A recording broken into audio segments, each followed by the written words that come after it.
આજે આપણે વાત કરશું એ સ્થાનની કે જે ભગવાન શ્રીકૃષ્ણની કર્મભૂમિ, ભગવાન શ્રીકૃષ્ણની પાવનભૂમિ દ્વારકા. પરંપરા અનુસાર એવું માનવામાં આવે છે મૂળ મંદિર કૃષ્ણના પૌત્ર વજ્રનાભ દ્વારા હરિગૃહ, કૃષ્ણનું રહેણાંક સ્થળ ઉપર બાંધવામાં આવ્યું હતું. મૂળ માળખાને મહમૂદ બેગડા દ્વારા 1472 માં ધ્વંસ કરવામાં આવ્યો હતો અને ત્યારબાદ 15મી ઋણ 16 મીટર સદીમાં ફરીથી બનાવવામાં આવ્યું હતું. મંદિર ભારતમાં હિન્દુઓ દ્વારા પવિત્ર ગણાતા ચારધામ યાત્રાધામનો ભાગ છે. આદિ શંકરાચાર્ય 8મી સદીના હિન્દુ ધર્મશાસ્ત્રી અને તત્વજ્ઞાની આ મંદિરની મુલાકાત લીધી હતી. અન્ય 3 સ્થળો રામેશ્વરમ, બદ્રીનાથ અને જગન્નાથપુરી હતા. આજે પણ મંદિરની અંદર એક સ્મારક તેમની મુલાકાતને સમર્પિત છે. દ્વારકાધીશ એ ઉપમહાદ્વીપ પર વિષ્ણુનું 98મું દિવ્ય દેશમ છે, જેનો દિવ્ય પ્રબંધ નામના પવિત્ર ગ્રંથમાં મહિમા અપાયો છે.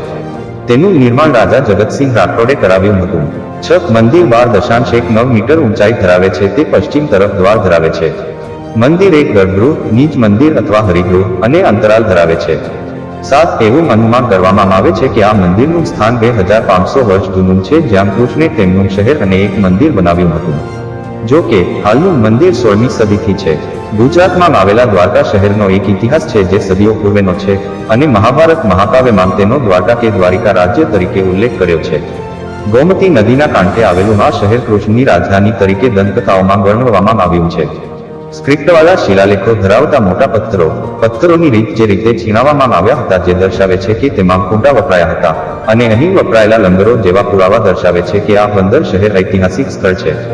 દરિયાની અંદર ખોદકામ કરતા મળી આવેલા માળખા આ શહેર મધ્યયુગીન હોવાનું દર્શાવે. દરિયાકાંઠાના ધોવાણને કારણે આ પ્રાચીન બંદર શહેરના વિનાશનું કારણ માનવામાં આવે છે.